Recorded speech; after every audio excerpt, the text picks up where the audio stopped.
Cool. Thank you. Yeah. Okay, let's get started. So, advocates oral code of conduct protocol issue is a lack of mechanism for engendering and sustaining collective engagement in community values. CAC and reference for our consensus processes. I think Harold here is mentioning that with at least in our community, it's pretty tough to actually sustain engagement in conversations around community values, especially like if it seems or feels inaccessible. He mentions code of conduct and reference for our consensus processes. I think this is more like a framework for us to for at least like a moral and legal framework for our conversations and consensus processes. I don't see any issue here, but do you guys have any comments at the first issue? Okay. Moving along, legal and structural restrictions in conventional and written COCs that are less effective for horizontal system design and long-term Web3 community sustainability. Yeah, I think that this is pretty obvious. The text, long-winded texts can sometimes be hard to read, and and if they were not hard to read, actually, it could serve I think small part of the community that is okay with like the conventional or used to the conventional written form of code of conduct. This I think we spoke about this briefly. This living the actual constitution, or living the code of conduct, living inside of all of us, and it being like this kind of intuitive set of rules or set of this intuitive culture for the whole community. So I'm agreeing with Harold on this part as well. I don't have any problems with anything under the issue, because as I understand it from what you've said and what Harold said, it's really about, like you say, which I think is very on point, it's about living the code of conduct. And it's about getting together and understanding what that is within yourself and for your daily actions and within the advocates. So I understand that. I still think that there has to be some written stuff, or may not has to be. There could be a way, and I think Hero Gamer could speak to this, of onboarding people about these things when they come on. But I think sometimes having the written one helps, although it's something there that people can read. I don't think people have read the Advocates Code of Conduct, or many people have read it. So there's that issue. So perhaps I'm thinking out loud as I'm saying all this. It's it's about really understanding and having someone like Hero onboard you in this, or Harold, having a meeting with Harold and really understanding what's expected of each individual as they come into advocates. So I've been focused lately on the idea of education. So I think that goes within that area of educating people as they are onboarded. Yeah, I agree that a written version, or at least like a recorded version in whatever form, is necessary as a reference. The and this also goes for the Great Law of Peace. I think the Onondaga um, uh, has this kind of like written law of peace. This is um, this is just like the Guineakahaga, but like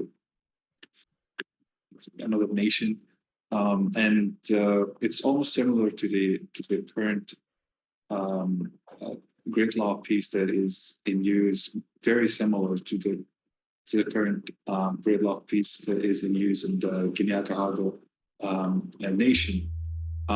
So I think that having this recorded version is imperative uh, in any way. The liveness, I think, of such a document might depend on actually holding these values or um, in our daily lives, um, and referencing like them in disputes, things similar to that. But I think it's more about like the lived experience, and I think that this community has had that lived experience through accountability processes that have risen organically and emerged, carrying new additions to the current rules of the advocates community. Because I think with the form of proposals that have passed so far, um, these like resemble what looks like laws or articles of um, constitutions, but it's really specific, to be honest. But I think moving forward, um, we can still use the consensus flow to agree on like a simple set of values, and then through these values we can agree on a set of um, rules inspired by these values, um, that then also can go through the consensus flow. I think the consensus flow itself might have like different levels in the future, or different sinks. The current sinks that we see are uh, probably very specific in monetary policy, um, and specific laws that have been exercised actually like through the UX joint requests or the rules governing grain distributions. So yeah, that I think is what came to mind when you shared your opinion, Juliet.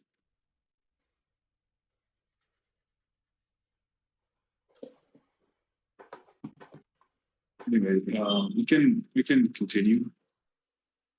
You can interrupt me at any time. Issue proposal: reoccurring or recurring oral recitals as a built-in legal mechanism of our COC. every so often we have a scheduled event where we collectively go over our community values, processes, their organization, important symbolism, so, and celebrations of gratitude for our stack's commons of innovation. So I think that refers to the something that is similar to agile practices of incremental and iterative development. The recitals thing, I think, give us that kind of opportunity to keep to stay. I guess for the COC itself to stay in line with our ever developing values and community rules, I guess.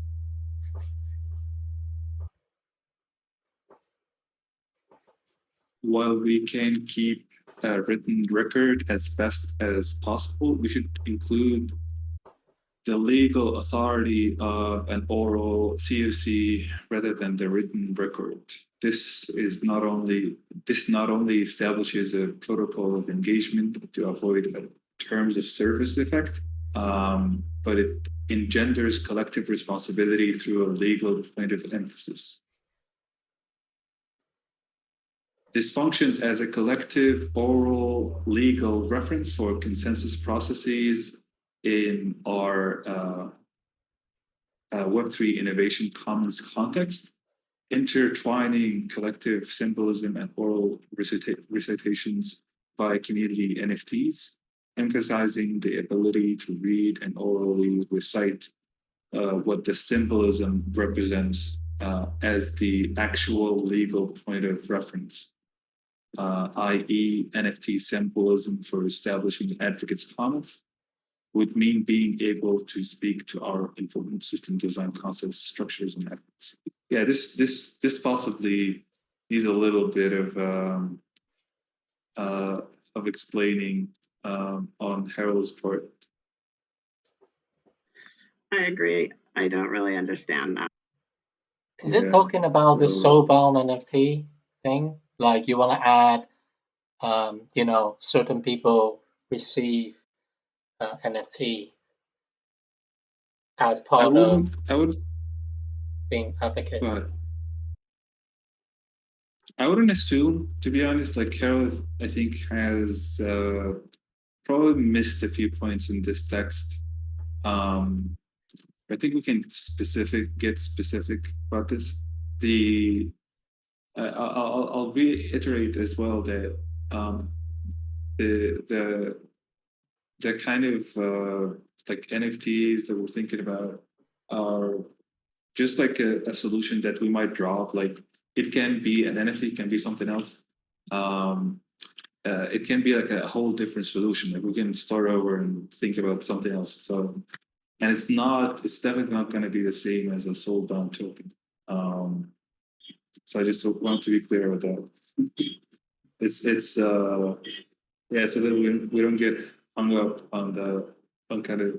Yeah, I think it's just like a certificate, and however way that certificate is done doesn't matter. Yeah. And okay, go ahead. I don't understand the actual, where's the language? It says represents, orally recite what the symbolism represents as the actual legal point of reference. I think that probably that means referring back to the oral recitations, and then the symbolic nature of the NFT is something that that you should be able to use to remind you of the oral recitations. So it all ties in there as part of what our agreements are with each other.